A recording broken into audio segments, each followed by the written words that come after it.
This video is brought to you by AKSIAS. Good morning all of you. Welcome to AKS IAS. ఈరోజు మనము daily current అఫైర్స్లో భాగంగా మే 19కి సంబంధించిన current అఫైర్స్ని చూద్దాం. ఈ current అఫైర్స్ని నేను మీకు డిఫరెంట్ న్యూస్ పేపర్స్ నుంచి తీసుకొని మీకు ఇక్కడ బ్రీఫ్గా ఎక్స్ప్లెయిన్ చేస్తూ ఉన్నాను. ఇందులో మనకు ముఖ్యంగా ఈనాడు, సాక్షి, అదేవిధంగా హిందూ న్యూస్ పేపర్ ఏదైతే ఉందో హిందూ న్యూస్ పేపర్ నుంచి వచ్చిన ముఖ్యమైన అంశాలను తీసుకొని నేను మీకు ఇక్కడ రెగ్యులర్గా ప్రొవైడ్ చేస్తూ ఉన్నాను. దాంతోపాటు ఇంపార్టెంట్ కీవర్డ్స్ మరియు కొన్ని ఆబ్జెక్టివ్ క్వశ్చన్స్ను కూడా మీకు ప్రొవైడ్ చేస్తాను. కాబట్టి ఈ క్వశ్చన్స్ ఏవైతే ఉన్నాయో ఈ క్వశ్చన్స్కి సంబంధించి సపరేట్గా ఒక వీడియోని అప్లోడ్ చేస్తూ ఉన్నాము. వీటిని మీరు రెగ్యులర్గా ప్రాక్టీస్ చేస్తూ ఉండండి. కరెంట్ అఫైర్స్కి సంబంధించి మనకు కాంపిటేటివ్ ఎగ్జామ్స్ పరంగా కనుక తీసుకుంటే ఏ ఎగ్జామ్ అయినా కానివ్వండి, అది యూపీఎస్సీ అయినా కానివ్వండి, లేకపోతే రాష్ట్ర స్థాయి పబ్లిక్ సర్వీస్ కమిషన్ నిర్వహించే ఏపీపీఎస్సీ, టీఎస్పీఎస్సీకి సంబంధించిన ఎగ్జామ్స్ ఏదైనా కానివ్వండి, కరెంట్ అఫైర్స్ సంబంధించిన క్వశ్చన్స్ మనకు ఖచ్చితంగా 30 నుంచి 40 క్వశ్చన్స్ వచ్చే అవకాశం అనేది ఉంటుంది. కాబట్టి కరెంట్ అఫైర్స్ని మనము రెగ్యులర్గా ఫాలో అవుతూ ఉంటే ఈజీగా మనము ఈ మార్క్స్ని గెయిన్ చేసుకోవచ్చు. సో అందులో భాగంగానే మీకు ఉపయోగపడాలి అనే ఒక ఉద్దేశంతో AKS IAS institution director MS Shashank గారి ఆధ్వర్యంలో రెగ్యులర్గా ఈ కరెంట్ అఫైర్స్ని మీకు ప్రొవైడ్ చేయడం జరుగుతుంది. ఇందులో మనకు ఇంగ్లీష్ మీడియంకి సంబంధించి, తెలుగు మీడియంకి సంబంధించి సపరేట్గా కరెంట్ అఫైర్స్ని ప్రొవైడ్ చేస్తున్నాము. ఇంగ్లీష్ మీడియంకి వచ్చేసి ఏకేఎస్ యూపీఎస్సీ ఛానల్ అని మనకు సపరేట్గా ఒక ఛానల్ ఉంది. అందులో ఇంగ్లీష్ మీడియంకి సంబంధించిన కరెంట్ అఫైర్స్ వస్తాయి. తెలుగు మీడియం అయితే మనకు ఏకేఎస్ ఐఏఎస్ ఛానల్లో తెలుగు మీడియంకి సంబంధించిన కరెంట్ అఫైర్స్ని మనం ప్రొవైడ్ చేస్తూ ఉన్నాము. దాంతోపాటు మంత్లీ మ్యాగజైన్, ఇది కూడా ఇంగ్లీష్ మీడియము, తెలుగు మీడియంలో ఇద్దరికీ ఉపయోగపడే విధంగా ఈ మ్యాగజైన్ని ఎవ్రీ మంత్ మనము రిలీజ్ చేస్తూ ఉన్నాము. ఈ మ్యాగజైన్లో మనకు ఫ్యాక్చువల్ ఇన్ఫర్మేషన్తో పాటు అనాలిసిస్ ఓరియంటేషన్తో కూడిన సమాచారాన్ని కూడా కంప్లీట్గా ఈ మ్యాగజైన్లో ప్రొవైడ్ చేస్తున్నాం. కాబట్టి ఇవి మీకు యూపీఎస్సీ ప్రిపేర్ అయ్యే అభ్యర్థులకు, అదేవిధంగా గ్రూప్ 1, గ్రూప్ 2 వంటి అభ్యర్థులకు కూడా ఈ మ్యాగజైన్ అన్ని రకాలుగా ఉపయోగపడుతుంది. ఇందులో ప్రతి ఒక్క అంశాన్ని డీటెయిల్గా సబ్జెక్టుల వారీగా రూపొందించడం జరిగింది. సో ఎవ్రీ మంత్ ఈ మ్యాగజైన్స్ని ఫాలో అవుతూ ఉండండి. ఇక ఈరోజు కరెంట్ అఫైర్స్లో భాగంగా ఫస్ట్ టాపిక్ కనుక ఒకసారి మనం తీసుకుంటే, vaccination lakh in rural India points to A looming crisis అని ఒక అంశం మనకి ఇక్కడ ఇవ్వడం జరిగింది. ఇది మనకు హెల్త్కి సంబంధించి ఆ టాపిక్లో భాగంగా దీన్ని మనము ఈ కరెంట్ అఫైర్స్ని చదువుకోవాలి. అయితే ప్రస్తుతం కోవిడ్-19కి సంబంధించి సెకండ్ వేవ్ అనేది కొనసాగుతుంది. ఈ సెకండ్ వేవ్లో రూరల్ ఏరియాలో పరిస్థితి ఏ విధంగా ఉంది అన్న కోణంలో ఇక్కడ మనకు ముఖ్యంగా ఈ ఆర్టికల్ అనేది ఇవ్వడం జరిగింది. ఇందులో ఈ సెకండ్ వేవ్‌కి సంబంధించి ఇక్కడ వ్యాక్సినేషన్ కార్యక్రమం కూడా ప్రస్తుతం అనేది జరుగుతుంది. అయితే ఈ వ్యాక్సినేషన్ కార్యక్రమం కూడా మెల్లమెల్లగా జరుగుతున్న నేపథ్యంలో ఫస్ట్ వేవ్‌తో కంపారిజన్ చేసుకుంటే సెకండ్ వేవ్ అనేది ఏ విధంగా ఉందని ఇక్కడ ఒక డీటెయిల్ అనాలిసిస్ ఇవ్వడం మనం ఇక్కడ గమనించాల్సిన అంశం. So the second wave also followed in a similar pattern. The split was 52%, 48% in urban, semi urban versus rural, semi rural areas in March 2021. So ఇక్కడ ఈ సెకండ్ వేవ్‌లో గనక తీసుకుంటే అర్బన్ ఏరియాలో, అదేవిధంగా రూరల్ ఏరియాలో ఎంత పర్సెంటేజ్ ఉందంటే 52%, 48%గా ఉంది రూరల్ ఏరియా మరియు అర్బన్ ఏరియాస్‌లో. అయితే ఇక్కడ ప్రస్తుతము ఈ రూరల్ ఏరియాస్‌లో గనక తీసుకుంటే కేస్ లోడ్ అనేది 65% రూరల్ ఏరియాలో ఉంటే 35% అర్బన్ ఏరియాలో ఉందని ఇక్కడ మనకు ఇవ్వడం జరిగింది. అంటే సో రూరల్ ఏరియాలో దీని యొక్క ప్రభావం అనేది చాలా ఎక్కువగా ఉంది. అయితే గతంతో అంటే ఫస్ట్ వేవ్‌లో మనము కనుక గమనిస్తే అప్పుడు ఎక్కువగా అర్బన్ ఏరియాస్‌లో ఈ కోవిడ్-19 అనేది విస్తరించింది. అయితే క్రమక్రమంగా సో లాక్‌డౌన్ అనేది క్రమక్రమంగా ఎత్తివేయడంతో జనసంచారం అనేది చాలా ఎక్కువగా పెరిగింది. సో షాపింగ్ మాల్స్ అన్నీ ఓపెన్ చేసి, సినిమా థియేటర్స్ అన్నీ ఓపెన్ చేయడం వలన సో జనాలు రూరల్ నుంచి అర్బన్ ప్రాంతాలకి రావడం. సో ఇటువంటి వివిధ రకాల కారణాల వలన ఈ సెకండ్ వేవ్ ఏదైతే ఉందో ఆ సెకండ్ వేవ్ యొక్క ప్రభావం అనేది ఈ రూరల్ ఏరియాస్‌లో చాలా ఎక్కువగా ఉందని మనకు ఇక్కడ ఒక నివేదికను ఇక్కడ ఇవ్వడం జరిగింది. దానికి సంబంధించి కూడా ఇక్కడ మనకు ఒక టేబుల్ కూడా ఇచ్చారు. సో, మంత్లీ వైస్ డేటా అనేది. సో, 2020, 21కి సంబంధించి ఇక్కడ అర్బన్ ఏరియాలో గనక మనం గమనిస్తే ఏ విధంగా ఉంది semi urban, semi rural, rural ఏరియాలో గనక గమనిస్తే ప్రస్తుతము ఈ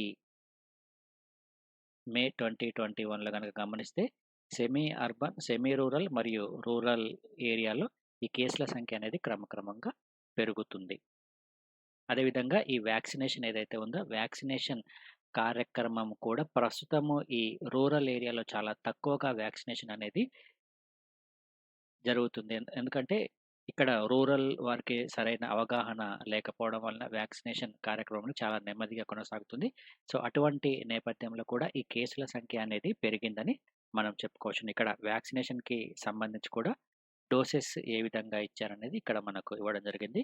ఈ సెమీ రూరల్ మరియు రూరల్ ఏరియాలో 15.1%, 12.7%గా ఉంటే అదే అర్బన్ ఏరియాలో 30.3%గా ఉంది. సెమీ అర్బన్ ఏరియాలో 19.2%గా ఉంది. అంటే ఈ వ్యాక్సినేషన్‌కి సంబంధించిన డోసేజ్ కార్యక్రమం ఏదైతే ఉందో ఇది సెమీ రూరల్ మరియు రూరల్ ఏరియాలో చాలా తక్కువగా ఉందని మనం ఇక్కడ గమనించవచ్చు.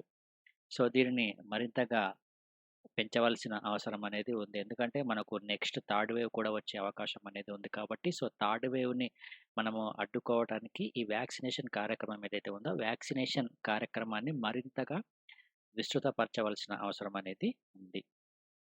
ఇక నెక్స్ట్ అంశాన్ని గనక తీసుకుంటే electoral bonds worth 695 crores sold during the recent elections అని ఒక అంశం మనకిక్కడ ఇవ్వడం జరిగింది. అయితే దీన్ని మనము పాలిటీలో భాగంగా ఈ టాపిక్‌ని చదువుకోవడం జరుగుతుంది. ముఖ్యంగా ఎలక్షన్ కమిషన్ ఏదైతే ఉందో, ఆ ఎలక్షన్ కమిషన్‌కి సంబంధించిన అంశంలో ఈ ఎలక్టోరల్ బాండ్స్ అనేది మనకు రీసెంట్‌గా ఈ ఎలక్టోరల్ బాండ్స్‌ని తీసుకురావడం అనేది జరిగింది. దానికి సంబంధించి ఇక్కడ ఒక నివేదికను వెలువరించడం జరిగింది. సో, రీసెంట్‌గా మనకు తమిళనాడు, పుదుచ్చేరి, వెస్ట్ బెంగాల్, అస్సాం మరియు కేరళ ఈ రాష్ట్రాలలో ఎలక్షన్స్ అనేవి కంప్లీట్ అయినాయి. సో, ఈ ఎలక్షన్స్‌కి సంబంధించి ప్రస్తుతం ఈ ఎన్నికల బాండ్స్ ఏవైతే ఉన్నాయో, ఆ ఎన్నికల బాండ్స్ అనేవి గతంలో ఎప్పుడూ జరగనంతగా ఎక్కువగా ఈ ఎన్నికల బాండ్స్ వాల్యూ అనేది పెరిగిందని ఇక్కడ మనకు స్పష్టంగా తెలుస్తుంది. So, the amount sold was the highest ever అని ఇక్కడ ఇవ్వడం జరిగింది. సో, ఇక్కడ highest ever for any assembly elections అంటే ఇదే అత్యధికం. So, since the scheme started in 2018. So, 2018వ సంవత్సరంలో ఈ ఎలక్టోరల్ బాండ్స్ స్కీమ్‌ని ప్రవేశపెట్టిన తర్వాత ఇంత పెద్ద మొత్తంలో ఈ బాండ్స్‌ను కొనుగోలు చేయడం ఇదే మొదటిసారిగా మనము చెప్పుకోవచ్చును. ఆల్ అబౌట్ ఇక్కడ 2000 rupees of the bonds sold in the 16th phase of the scheme were encashed. So, predictably, the sale shot up during the election comparison to the previous tranche in January when bonds worth 42.1 crore were sold. అంటే మొత్తంగా గతంతో compare చేసుకుంటే 42.1 కోట్ల elections bonds అనేవి sold out అయినని ఇక్కడ ఈ నివేదిక తెలియజేస్తుంది. హైయెస్ట్ గనక మనం చూసుకుంటే కోల్కతా బ్రాంచ్. సో, ఎస్‌బీఐలో ఉన్న కోల్కతా బ్రాంచ్ దాదాపుగా 176 కోట్ల రూపాయలు. ఆ తర్వాత సెకండ్ న్యూఢిల్లీలో 167 కోట్లు, చెన్నైలో 141. సో, మొత్తం ఈ ఎలక్టోరల్ బాండ్స్‌కి సంబంధించి టోటల్‌గా ఓవరాల్‌గా 695 కోట్లు సోల్డ్ అవుట్ అవ్వడం అనేది జరిగింది. ఈ ఎలక్షన్స్ బాండ్స్‌కి సంబంధించి. అయితే మనం ఇక్కడ ఈ ఎలక్టోరల్ బాండ్స్‌కి సంబంధించి ఒకసారి మనం ఇక్కడ బ్యాక్‌గ్రౌండ్ అనేది చూసుకోవాలి. సో, ఎలక్షన్స్ ఏవైతే ఉన్నాయో ఈ ఎలక్షన్స్‌ని మరింత పారదర్శకంగా ఈ ఎలక్షన్స్ ఈ రాజకీయ పార్టీలకు వచ్చే నిధులు ఏవైతే ఉన్నాయో, ఆ నిధులలో మరింతగా ట్రాన్స్‌పరెంట్‌గా ఉండాలనే ఒక ఉద్దేశంతోటి ఈ ఎలక్టోరల్ బాండ్స్‌ని తీసుకురావడం అనేది జరిగింది. సో, దీనిని 2017వ సంవత్సరము కేంద్ర బడ్జెట్‌లో ఈ ఎలక్టోరల్ బాండ్స్‌కి సంబంధించిన ప్రస్తావన వచ్చింది. సో, మొట్టమొదటిగా దీన్ని ప్రవేశపెట్టడం జరిగింది. సో, ఇక్కడ ఈ రాజకీయ పార్టీలు ఏవైతే ఉన్నాయో, ఈ రాజకీయ పార్టీల నుంచి అనేక మార్గాల ద్వారా నిధులు అనేది రావడం జరుగుతుంది. అయితే ఈ నిధులకు సంబంధించి గతంలో ఎటువంటి ట్రాన్స్‌పరెన్సీ అనేది లేదు. సో, వివిధ మార్గాల నుంచి వచ్చే ఈ విరాళాలు ఏవైతే ఉన్నాయో, ఈ విరాళాలకి సంబంధించి ఈ ఎలక్టోరల్ బాండ్స్ అనే స్కీమ్‌ని ప్రవేశపెట్టడం అనేది జరిగింది. సో, అయితే ఇటువంటి విరాళాలకు ఇక్కడ ఎటువంటి వడ్డీ అనేది ఉండదు. ఇక ఈ బాండ్లను సో, రూ. 1000 నుంచి 10,000, 1,00,000, 10,00,000, 1,00,00,000 విక్రయించడానికి స్టేట్ బ్యాంక్ ఆఫ్ ఇండియాకు అధికారం అనేది కల్పించడం జరిగింది. ఇక్కడ బ్యాంక్ పేరు కూడా గుర్తుంచుకోండి. స్టేట్ బ్యాంక్ ఆఫ్ ఇండియాకి అధికారం అనేది ఇవ్వడం జరిగింది. ఎవరైనా రాజకీయ పార్టీలకు ఇవ్వాలనుకున్న దాతలు ఎవరైతే ఉన్నారో, సో, వారు తమకు నచ్చిన పార్టీ మీద ఈ బాండ్లను కొనుగోలు చేయడం జరుగుతుంది. ఈ స్టేట్ బ్యాంక్ ఆఫ్ ఇండియాలో. సో, 15 రోజుల్లోపు అక్కడ ఆ పార్టీ ధృవీకరించిన అకౌంట్ ఏదైతే ఉందో, ఆ అకౌంట్ ద్వారా డబ్బును పొందవచ్చు. సో, ఇక్కడ 15 రోజుల పీరియడ్ అనేది మనం ఇక్కడ గుర్తుంచుకోవాలి. సో, ఒక వ్యక్తి వచ్చేసి ఎన్ని బాండ్స్ అయినా కొనుక్కోవడానికి అవకాశం అనేది ఉంటుంది. సో, ఇందులో ఎటువంటి పరిమితి అనేది ఉండదు. అయితే ఒకవేళ ఈ 15 రోజులలోపు ఆ సంబంధిత పొలిటికల్ పార్టీ ఏదైతే ఉందో, ఆ పొలిటికల్ పార్టీ ఆ విరాళాలను తీసుకోకపోతే, ఆ డబ్బును ప్రధానమంత్రి రిలీఫ్ ఫండ్‌కి జమ చేయడం జరుగుతుంది.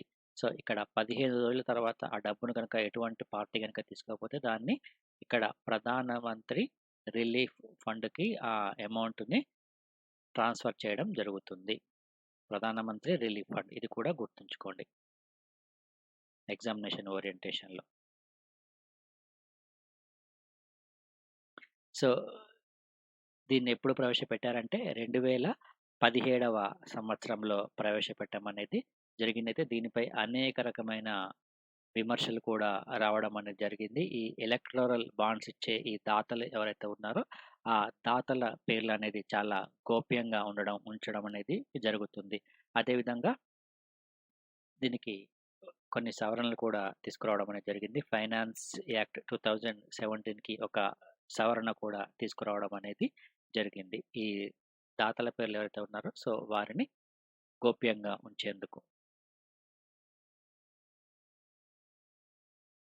సో, ఇది ఎలక్టోరల్ బాండ్స్‌కి సంబంధించి ఇక్కడ process. How an electoral bond work అనేది ఆల్రెడీ మీకు చెప్పడం జరిగింది. So, notified banks are chosen. The notified bank issue the electoral bonds. ఒక నోటిఫైడ్ బ్యాంక్‌ను చూజ్ చేయడం అనేది జరుగుతుంది. Like SBI.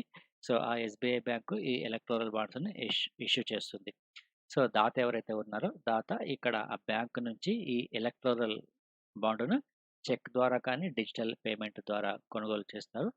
So, the donor gives the party choice bond within the specified time frame. So, మనకు time frame కూడా ఇవ్వడం జరిగింది 15 days అని.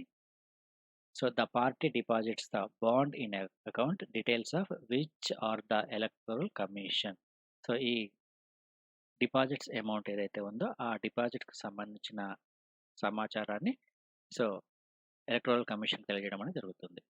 ఇక నెక్స్ట్ టాపిక్ గనక తీసుకుంటే new naming system for virus variants అని నెక్స్ట్ ఒక అంశం మనకి ఇక్కడ ఇవ్వడం జరిగింది. ప్రస్తుతము కోవిడ్-19కి సంబంధించి పలు రకాల వేరియంట్స్ అనేవి వస్తూ ఉన్నాయి. లైక్ యూకే వేరియంట్ అని, ఇండియా వేరియంట్ అని, సౌత్ ఆఫ్రికా వేరియంట్ అని. సో, ఇటువంటి డిఫరెంట్ వైరస్‌ల వేరియంట్స్ అనేవి వస్తున్నాయి. సో, ఈ నేమింగ్ సిస్టమ్ ఏదైతే ఉందో, ఈ నేమింగ్ సిస్టమ్‌ని సో, కొత్తగా ఇవ్వాలి అనే ఒక ప్రతిపాదన ఇక్కడ తీసుకురావడం అనేది జరిగింది. ఇక్కడ వరల్డ్ హెల్త్ ఆర్గనైజేషన్‌కి సంబంధించి ఈ ప్రతిపాదన తీసుకొచ్చారు. So, the World health Organization would unveil a system of naming of corona virus variants drawn from the way of tropical storms are named. So, మనకు వివిధ రకాల తుఫాన్లు సంభవించినప్పుడు, ఆ తుఫాన్లకి నేమ్స్ అనేది ఇవ్వడం జరుగుతుంది. అదే విధంగా అదే పద్ధతిలో ఈ కరోనా వైరస్‌కి సంబంధించిన వివిధ రకాలకు సంబంధించి పేర్లను ఇవ్వాల్సిందిగా ఇక్కడ వరల్డ్ హెల్త్ ఆర్గనైజేషన్ ఇక్కడ సూచించడం జరిగింది. అంటే మనకు లైక్ ఈ తుఫాన్లలో సో, హరికేన్స్‌కి సంబంధించి డిఫరెంట్ నేమ్స్ ఉంటాయి. సో, వివిధ దేశాలలో హరికేన్స్‌ను పలు రకాల పేర్లతో పిలవడం అనేది జరుగుతుంది. అదేవిధంగా ఈ కరోనా వైరస్‌కి సంబంధించి కూడా డిఫరెంట్ నేమ్స్ అనేది ఇవ్వడం జరుగుతుంది. అయితే ప్రస్తుతము మనకు ఇక్కడ world health organisation and health and science agencies across the world. So, world health ఆర్గనైజేషన్‌తో పాటు ప్రపంచవ్యాప్తంగా ఉన్న వివిధ రకాల సైన్స్ ఏజెన్సీస్ ఏవైతే ఉన్నాయో అవన్నీ కలిసి ఈ నేమ్స్‌ని ఇవ్వడం అనేది జరుగుతుంది. Suppose for example Indian council of medical research and the United states centre for disease control and public health ఏవైతే ఉన్నాయో, సో ఇవి డిఫరెంట్ వైరస్‌ల పేర్లను రిఫర్ చేయడం అనేది జరుగుతుంది. సో వారి యొక్క ఫార్మల్ సైంటిఫికల్ నేమ్‌తో ఈ పేర్లను ఇవ్వడం అనేది జరుగుతుంది. అయితే ప్రస్తుతము ఇక్కడ B1.1.7, B1.617 అనే వేరియంట్‌లనేవి ఎక్కువగా మనం వినడం జరుగుతుంది. సో, ఇక్కడ B1.1.7ని సాధారణంగా యూకే వేరియంట్ అని పిలుస్తున్నాము. అదేవిధంగా B1.351ని సౌత్ ఆఫ్రికన్ వేరియంట్ అని పిలవడం జరుగుతుంది. B1.617ని ఇండియన్ వేరియంట్ అని పిలవడం జరుగుతుంది. సో, ఇటువంటి డిఫరెంట్ వేరియంట్స్‌కి సంబంధించిన నేమ్స్‌ని ఈ విధంగా పిలుస్తున్నాము. సో, భవిష్యత్తులో దీనికి సంబంధించి మరికొన్ని ఈ నేమింగ్ సిస్టమ్ కూడా మార్చే అవకాశం అనేది ఉంటుంది. ఇక నెక్స్ట్ వచ్చేసి DST institutes develop new multiplex RTPCR kit అనే ఒక అంశం మనకు ఇక్కడ ఇవ్వడం జరిగింది. సో, కోవిడ్-19కి సంబంధించి ఇక్కడ ఒక నూతన ఆర్‌టీపీసీఆర్ కిట్‌ని ఇక్కడ డెవలప్ చేయడం అనేది జరిగింది. ఇది మల్టీప్లెక్స్ ఆర్‌టీపీసీఆర్ కిట్ ఇది. సో, ఇది గుర్తుంచుకోండి. మల్టీప్లెక్స్ ఆర్‌టీపీసీఆర్ కిట్ ఇది. సో, ఇది హయ్యర్ యాక్యురసీ ఉంటుంది. అంటే ఈ కోవిడ్-19 నిర్ధారణకు సంబంధించి సో, ఎక్కువ ప్రామాణికత కలిగిన కిట్‌గా దీన్ని చెప్తున్నారు. ఈ కోవిడ్-19ని డిటెక్ట్ చేయడానికి. సో, ఈ కోవిడ్-19 యొక్క వైరస్ ఏదైతే ఉందో, ఆ వైరస్‌ని గుర్తించే అత్యధిక ఖచ్చితత్వంతో కూడిన కిట్ ఇది. మల్టీప్లెక్స్ ఆర్‌టీపీసీఆర్ కిట్ అనేది.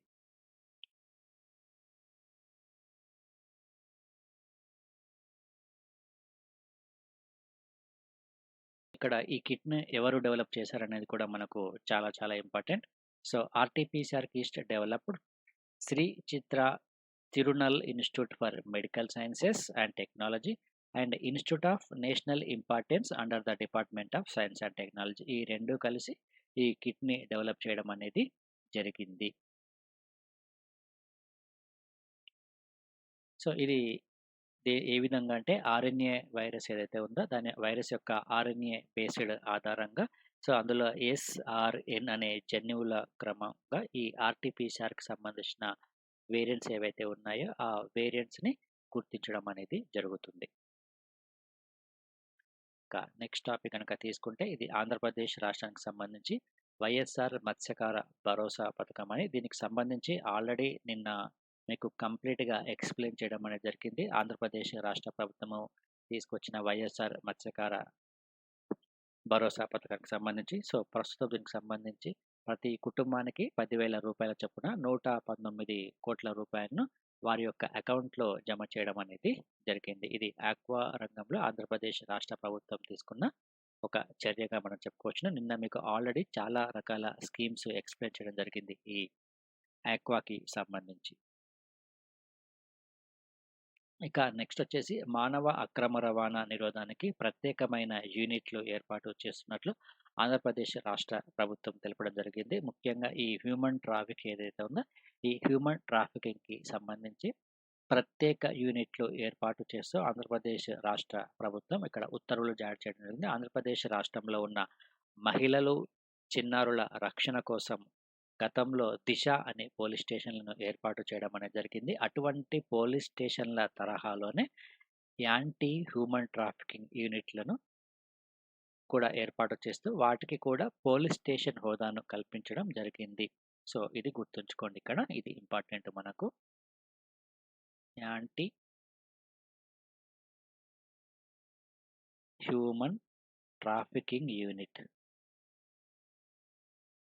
Human trafficking unit. దీనికి కూడా పోలీస్ స్టేషన్ హోదాని కల్పించడం జరిగింది. ఇక నెక్స్ట్ అంశాన్ని గనక తీసుకుంటే ఆంధ్రప్రదేశ్ ఈ అగ్రికల్చర్ సెక్టార్‌లో భాగంగా మరొక నిర్ణయం తీసుకోవడం అనేది జరిగింది. సో, ఆంధ్రప్రదేశ్ రాష్ట్రంలో వ్యవసాయ రంగాన్ని మరింతగా డెవలప్ చేయాలనే ఒక ఉద్దేశంతోటే ఈ వ్యవసాయ రంగానికి సంబంధించి పంటల సాగుకు, అదేవిధంగా ఆధునిక పద్ధతులను ఏ విధంగా ఉపయోగించుకోవాలి, ఈ వ్యవసాయం ద్వారా వచ్చిన ఉత్పత్తులను మార్కెటింగ్ ఏ విధంగా చేయాలి. సో, ఇటువంటి అనేక రకమైన అంశాలపై రైతులకు ఒక సంపూర్ణ అవగాహన కల్పించాలి అన్న ఒక ఉద్దేశంతోటే ఇక్కడ ఆంధ్రప్రదేశ్ రాష్ట్ర ప్రభుత్వం మరికొన్ని నిర్ణయాలు ఇక్కడ తీసుకోవడం అనేది జరిగింది. సో, దీనికి సంబంధించి రైతులతో పాటు సాగునీటి పారుదల శాఖ ఇంజినీర్లకు రాష్ట్ర స్థాయిలో శిక్షణా కార్యక్రమాలను నిర్వహించాలని ఇక్కడ ఒక కేంద్రాన్ని ఏర్పాటు చేస్తుంది. ఈ కేంద్రం ఎక్కడ అంటే కడపలో ఈ కేంద్రాన్ని ఏర్పాటు చేస్తున్నారు. సో, ఈ కేంద్రం వచ్చేసి కడపలో ఉంటుంది. దీని యొక్క పేరొచ్చేసి నీరు, భూమి నిర్వహణ శిక్షణ పరిశోధన కేంద్రం. Water and land management training and research ఇన్‌స్టిట్యూట్‌ను ఎక్కడ ఏర్పాటు చేస్తున్నారంటే, కడపలో ఏర్పాటు చేస్తున్నారు. ఇదే మనకు ఎగ్జామినేషన్ ఓరియంటేషన్‌లో ఇంపార్టెంట్. అదేవిధంగా దీని యొక్క ప్రధానమైన ఉద్దేశం కూడా మీరు గుర్తుంచుకోవాలి. దేనికోసం దీన్ని ఏర్పాటు చేస్తున్నారనే దీనికి సంబంధించి దాదాపుగా 150,00,00,000 కూడా కేటాయించడం జరిగింది. 37 ఎకరాల్లో దీన్ని ఏర్పాటు చేస్తున్నారు.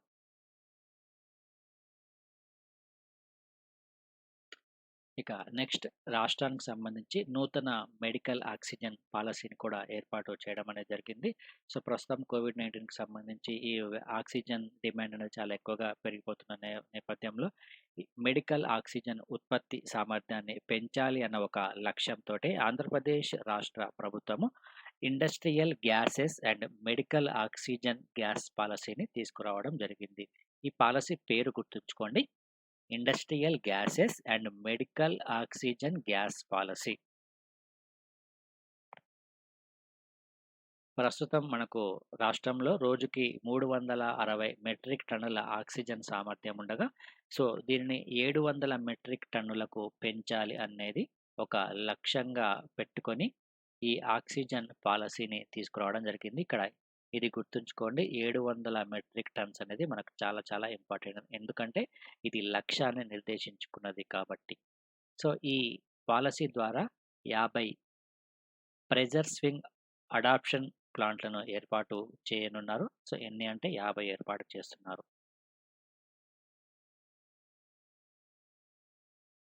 సో, ఇది దీనికి సంబంధించి అంశము. సో, ఈ మూతపడిన యూనిట్లు ఏవైతే ఉన్నాయో, ఆ యూనిట్లకు కూడా టెక్నాలజీ సామర్థ్యాన్ని బట్టి ఒక టన్ను ఉంటే, సో, పెట్టుబడి వ్యయంలో 20,00,000 లేదా గరిష్టంగా 20,00,000 వరకు రాయితీని ఇవ్వడం అనేది జరుగుతుంది.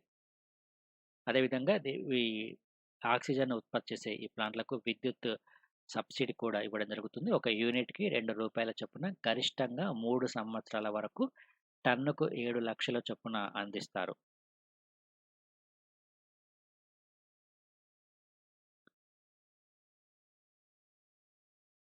ఇక నెక్స్ట్ ఆరోగ్య విధానాలకు సంబంధించి ఒక అధ్యయన కమిటీని కూడా ఏర్పాటు చేసింది ఆంధ్రప్రదేశ్ రాష్ట్ర ప్రభుత్వము. రాష్ట్రంలో ఉన్న ప్రాథమిక ఆరోగ్యము, వైద్య విధాన పరిషత్ మరియు టెరిటరీ కేర్ వంటి 3 విధానాలు అమల్లో ఉండడం వలన సో, వీటిని సమన్వయం చేయాల్సిన బాధ్యత అనేది ఉంది. సో, దీనిపై ఒక అధ్యయనం చేయడానికి 7 సభ్యులతో ఒక కమిటీని ఏర్పాటు చేయడం అనేది జరిగింది. ఈ కమిటీకి చైర్మన్‌గా వచ్చేసి Andhra Pradesh medical council chairman doctor Sambasiva Reddy దీనికి చైర్మన్‌గా ఉంటారు. ఇక్కడ చైర్మన్ పేరు గుర్తుంచుకోండి. ఇది ఎగ్జామ్‌లో అడుగుతాడు.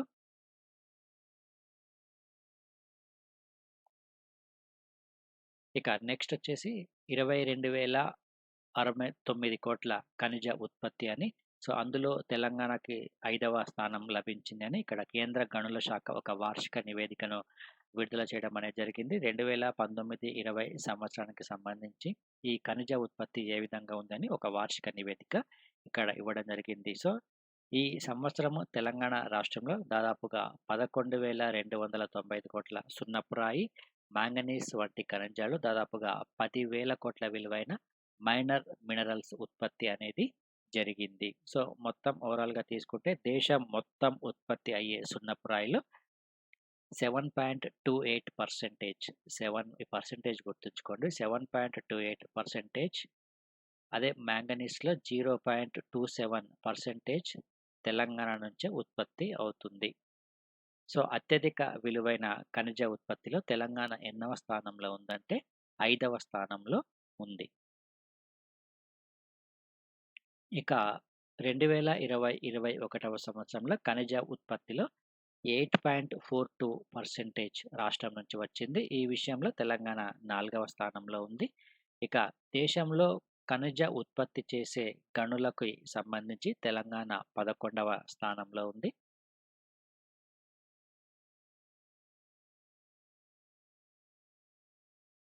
సో, అక్రమ మైనింగ్ కార్యకలాపాల నియంత్రణ కోసం 22 రాష్ట్రాల్లో టాస్క్ ఫోర్స్‌లను ఏర్పాటు చేయడం అనేది జరిగింది దేశవ్యాప్తంగా. ఇక బ్యూరో ఆఫ్ మైన్స్ 2020లో తెలంగాణలో 22 తనిఖీలు నిర్వహించడం జరిగింది. ఇంకా జియోలాజికల్ సర్వే ఆఫ్ ఇండియా ప్రకారము 2020 డిసెంబర్ నాటికి దేశంలో ఉన్న బొగ్గు క్షేత్రాల్లో 2148 మిలియన్ టన్నుల బొగ్గు నిల్వలనేవి ఉన్నాయి. సో, అందులో గోదావరి లోయ ఇది తెలంగాణలో ఉంది. ఇది మొదటి స్థానంలో ఉంది బొగ్గు నిల్వలకి సంబంధించి. అదేవిధంగా పాలమూరు రంగారెడ్డి లిఫ్ట్ ఇరిగేషన్ ప్రాజెక్టుపై national institute of rock mechanics ఒక నివేదికను కూడా ప్రొవైడ్ చేయడం అనేది జరిగింది. సో, ఇవన్నీ మనకు ఫ్యాక్చువల్ ఇన్ఫర్మేషన్‌లో భాగంగా ఇంపార్టెంట్. ఇది ఈరోజు మనకు ఓవరాల్‌గా ఉన్న కరెంట్ అఫైర్స్. ఇక ఏకేఎస్, ఐఏఎస్, యూపీఎస్సీకి సంబంధించి జనరల్ స్టడీస్ ప్రిలిమ్స్ మెయిన్స్ బ్యాచ్‌ని ప్రొవైడ్ చేస్తుంది. ఇది మనకు ఇంగ్లీష్ మీడియము, తెలుగు మీడియంలో అవైలబుల్‌గా ఉంటుంది. బోత్ ఆఫ్‌లైన్ మరియు ఆన్‌లైన్ మోడ్‌లో కోచింగ్‌ని ప్రొవైడ్ చేస్తూ ఉన్నాము. దాంతో పాటు ఆప్షనల్స్‌కొచ్చేసి sociology, anthropology, political science, public administration, geography, Telugu literature వీటిని మనం ఆప్షనల్స్‌గా ప్రొవైడ్ చేస్తూ ఉన్నాము. ఇక 2021కి సంబంధించి ప్రిలిమ్స్ మరియు మెయిన్స్ టెస్ట్ సిరీస్ కూడా ఉంటుంది. ఇక యూపీఎస్సీకి సంబంధించి మెయిన్స్‌లో మరింతగా మార్క్స్‌ని గెయిన్ చేసుకోవటానికి యూపీఎస్సీ, సీఎస్సీ మెయిన్స్ మ్యాక్సిమైజర్‌ని కూడా ప్రొవైడ్ చేస్తున్నాము. ఇందులో మనకు మెంటార్‌షిప్‌తో పాటు టెస్ట్ సిరీస్ కూడా ఉంటుంది. ఇక ఏపీపీఎస్సీ మరియు టీఎస్పీఎస్సీకి సంబంధించి గ్రూప్ 1 మరియు గ్రూప్ 2 కోచింగ్ ప్రిలిమ్స్ మెయిన్స్ ఇది మనకు బోత్ ఇంగ్లీష్ మీడియము, తెలుగు మీడియంలో ఉంటుంది. దీనికి సంబంధించి ప్రస్తుతం ఆఫ్‌లైన్ మరియు ఆన్‌లైన్ మోడ్‌లో కోచింగ్‌ని ప్రొవైడ్ చేస్తున్నామైతే ప్రెజెంట్ మాత్రం ఆన్‌లైన్ మోడ్‌లోనే కోచింగ్ అనేది ఉంటుంది. ఇక కోచింగ్‌తో పాటు టెస్ట్ సిరీస్‌ని కూడా ప్రొవైడ్ చేస్తూ ఉన్నాము. మెటీరియల్ కూడా ప్రొవైడ్ చేస్తూ ఉన్నాము. ఇక ఆన్‌లైన్ క్లాసెస్‌కి సంబంధించి గూగుల్ ప్లే స్టోర్‌లో ఏకేఎస్ ఐఏఎస్ ఎడ్యుకేషన్ అనే యాప్ ఏదైతే ఉందో దాన్ని మీరు డౌన్‌లోడ్ చేసుకుంటే ఆన్‌లైన్ క్లాసెస్‌కి సంబంధించిన సమాచారంతో పాటు మెటీరియల్ కూడా మీకు అవైలబుల్‌గా ఉంటుంది. ఇక ఇది ఈరోజు మనకు ఓవరాల్‌గా ఉన్న కరెంట్ అఫైర్స్. ఈ కరెంట్ అఫైర్స్‌ని మీకు రెగ్యులర్‌గా ప్రొవైడ్ చేయడం జరుగుతుంది. Thank you friends.